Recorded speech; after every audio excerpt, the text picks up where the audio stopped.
Imagine करिए आप रोज सुबह उठते हैं एक मिलिट्री लीडर के डिसिप्लिन के साथ, अपने इमोशंस पर काबू रखते हुए अपने डर का सामना करते हैं और मुश्किल रास्ता चुन पाते हैं। आपकी लाइफ कैसी होगी? आप क्या नहीं अचीव कर पाएंगे? ऐसा क्या है मिलिट्री माइंडसेट में जो लोग और भी डिसिप्लिन हो जाते हैं? और क्या हम ये कर सकते हैं बिना मिलिट्री ज्वाइन किए हुए? और ये सीखेंगे हम जोको विलिंग की बुक से। जोको 20 साल से नेवी सील्स में रहे हैं और कॉर्पोरेट वर्ल्ड के लीडर्स को भी उन्होंने ट्रेन किया है। वो सिर्फ डिसिप्लिन की बात नहीं करते, वो डिसिप्लिन की लिविंग एग्जाम्पल हैं। लेकिन सबसे पहले हमें समझना होगा क्यों हमें डिसिप्लिन होना चाहिए। जोको के हिसाब से discipline is the key of all good qualities. अगर आप में डिसिप्लिन है तभी आप करियर आगे बढ़ा पाओगे, लाइफ में कुछ कर पाओगे। It's about the best version of your self. Military में डिसिप्लिन क्यों होना चाहिए? इसका जवाब सिंपल है, अगर आप डिसिप्लिन नहीं तो आपका साथी मर सकता है। ये हमारे लिए भी सच है कि अगर हमारे अंदर डिसिप्लिन नहीं होगा तो हमारी ड्रीम लाइफ मर सकती है। आपके जितने भी सपने हैं अपनी लाइफ के बारे में, दुनिया ट्रैवल करने में, वो सब मर सकते हैं। लेकिन डिसिप्लिन आता कहाँ से? डिसिप्लिन हमारे अंदर से आता है। हाँ, बाहर से आपके ऊपर डिसिप्लिन थोपा तो जा सकता है, जैसे कोई इंस्ट्रक्टर हो, आपके स्कूल टीचर्स हों, बट रियलिटी ये है ये आपको असल डिसिप्लिन नहीं देगा, क्योंकि एक्सटर्नल डिसिप्लिन स्ट्रॉन्ग नहीं होता। ये कभी सर्वाइव नहीं करेगा, आपको अपने दम पे खड़ा नहीं होने देगा। तो आपको क्या चाहिए? Self discipline. सेल्फ डिसिप्लिन के नाम में ही सेल्फ है, जिसका मतलब ये आपके अंदर से आता है। ये तब आता है जब आप एक डिसीजन लेते हैं सेल्फ डिसिप्लिन होने का, जब आप बेहतर बनने की कोशिश करते हो और डिसाइड करते हो कि मैं और चीज़ें करूँगा। सेल्फ डिसिप्लिन आता है जब आप ठान लेते हो कि आप इस दुनिया में अपना निशान छोड़ कर जाओगे। अगर आपको लगता है कि आप डिसिप्लिन नहीं हो तो अब आ गया है टाइम अपने माइंड पे मार्शल लॉ एक्टिवेट करने का, जहाँ पे सिर्फ आपकी चलेगी, आपके इमोशंस या 4 लोगों की नहीं। तो ये मार्शल लॉ लगाने के लिए आपको समझना होगा मिलिट्री माइंडसेट। मिलिट्री में सिर्फ ऑर्डर फॉलो करना नहीं, ये एक लाइफस्टाइल है जिससे आप डिसिप्लिन होते हैं। कभी कभी आपको लगता है कि डिसिप्लिन आपका दुश्मन हो सकता है, लेकिन रियलिटी ये है ये आपका बेस्ट फ्रेंड है। ये आपका तब साथ देगा जब पूरी दुनिया आपके खिलाफ हो जाएगी। यही आपको स्ट्रेंथ, हेल्थ, हैप्पीनेस और फ्रीडम देगा।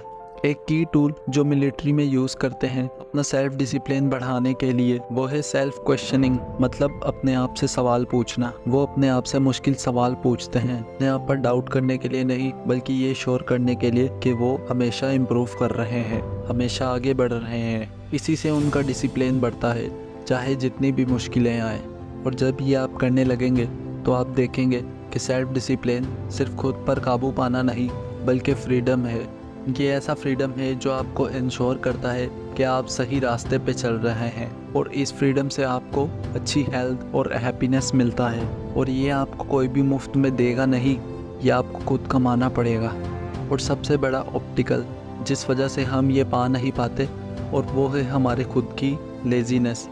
डिसिप्लिन इसी का एंटीडोट है। डिसिप्लिन की वजह से ही आप सुबह जल्दी उठते हैं जबकि आपका मन नहीं कर रहा होता।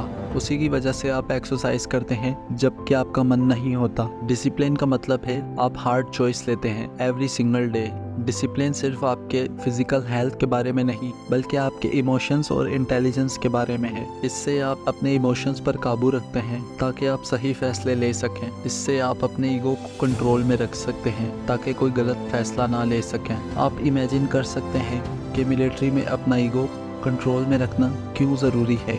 अगर कोई कमांडर ईगो में आके गलत फैसला ले ले तो हज़ारों जानें जा सकती हैं। हमारी लाइफ में भी ईगो को कंट्रोल में रखना इतना ही ज़रूरी होता है। और जैसे ही हम अपने ईगो को कंट्रोल में रखना सीख जाते हैं तो हम अपने डर का सामना कर पाते हैं, मुश्किल रास्ता चुन पाते हैं, अपने कंफर्ट जोन से बाहर निकल पाते हैं। जो को बताते हैं कि एक सबसे बड़ा डर है जिस वजह से 99% लोग डर जाते हैं, और वो है फियर ऑफ फेलियर। और ये लोग उसी की वजह से रिस्क नहीं ले पाते, सोचते रहते हैं और प्लान करते रहते हैं, लेकिन एक्शन नहीं लेते। जो को कहते हैं एक्चुअली हमें फेलियर के डर को एम्ब्रेस करना चाहिए। ये वो फेलियर ही है जिसकी वजह से आप रात भर जागेंगे, रिहर्सल करेंगे, प्लान करेंगे, बार बार सिचुएशन के बारे में सोचेंगे और सही एक्शन ले पाएंगे। फियर ऑफ फेलियर की वजह से ही आप शॉर्टकट नहीं ढूंढेंगे, बल्कि मेहनत करेंगे, सोचेंगे और बैटल के लिए रेडी रहेंगे। जोको के हिसाब से हमें एक और चीज से सबसे ज्यादा डरना चाहिए, और वो है साइड पे बैठे रहना और कुछ ना करना। इमेजिन करिए आप 6 दिन, 6 साल या 60 साल बाद सुबह उठते हैं और रियलाइज करते हैं आपने कोई गोल्स अचीव नहीं किए, आपने कोई प्रोग्रेस नहीं की। ये है आपकी रियल लाइफ हॉरर मूवी, और इसी चीज से हमें डरना चाहिए। और आप सोच रहे होंगे कि भाई ये सब तो ठीक है, हम आगे कैसे बढ़े, इतनी सारी चीजें हैं जो हम कर सकते हैं, तो हमें कैसे पता चलेगा कि हम क्या डिसीजन लें। तो इसका जवाब सिंपल है, just go, don't wait any more. आपको और सोचना नहीं है, आपको और प्लान नहीं करना, आपको बस फंसे नहीं रहना। कोई एक्सक्यूजेस बनाने की जरूरत नहीं, एग्रेसिव बनो और एक्शन लो।